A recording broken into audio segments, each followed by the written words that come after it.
Assalamualaikum, welcome back to my channel and welcome to my channel. ഇന്ന് ഞാൻ ഞങ്ങളുടെ morning ബ്രേക്ക്ഫാസ്റ്റിൻ്റെ ഒരു റെസിപ്പി ആയിട്ടാണ് കേട്ടോ വന്നിട്ടുള്ളത്. പുട്ട് ഉണ്ടാക്കുന്നതാണ് കേട്ടോ.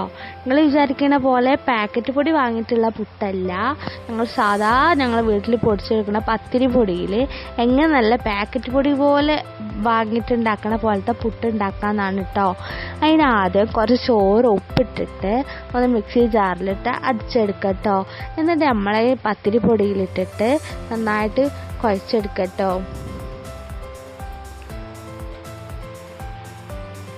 ഈ പുട്ട് കഴിക്കാൻ ഭയങ്കര രസമാണ്, നല്ല സോഫ്റ്റായിട്ട് നിൽക്കും കേട്ടോ.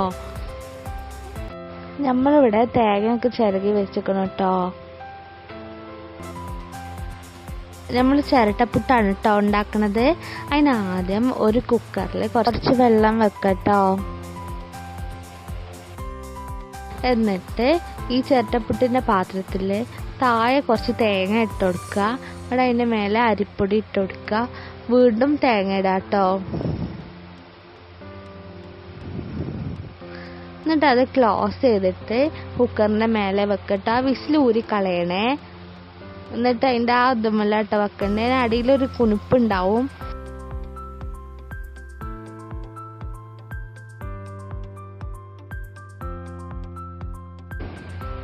ഞങ്ങൾക്ക് പുട്ടിക്ക് നല്ല മീൻകറിയാണ് കേട്ടോ. ഇന്നലത്തെ അതേപോലെ തന്നെ സെയിം ബത്തലിൻ്റെ കറിയാണ് കേട്ടോ ഇന്ന്. ഒരു നോക്കി പുട്ട് എടുത്തിട്ടോ ഞാൻ. ഇനി ഇതിലേക്ക് ഇട്ട് കൊടുക്കണേ നോക്കിട്ടോ. കണ്ടോ, കാണാൻ തന്നെ എന്തൊരു ചൊറുക്കാണല്ലേ. നല്ല സോഫ്റ്റായിട്ട് നിൽക്കിട്ടോ ഈ പുട്ട്.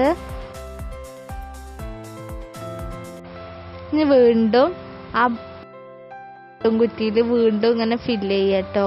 എന്നിട്ട് വീണ്ടും വെക്കുക. ഞങ്ങളിവിടെ വീട്ടിൽ കുറേ ആൾക്കാരുണ്ട്, അതുകൊണ്ടാണ് കേട്ടോ തോനെ പുട്ടുണ്ടാക്കണം.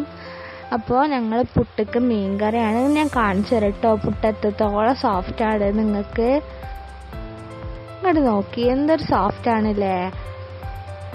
അപ്പം എൻ്റെ വീഡിയോ എല്ലാവർക്കും ഇഷ്ടപ്പെട്ടു എന്ന് ഞാൻ വിചാരിക്കുന്നു. ഇഷ്ടപ്പെട്ടാൽ എല്ലാവരും ലൈക്കും സബ്സ്ക്രൈബും കമൻറ്റും ഒക്കെ ചെയ്യണേ. അപ്പം വീണ്ടും കാണാം. അസ്സലാമു അലൈക്കും.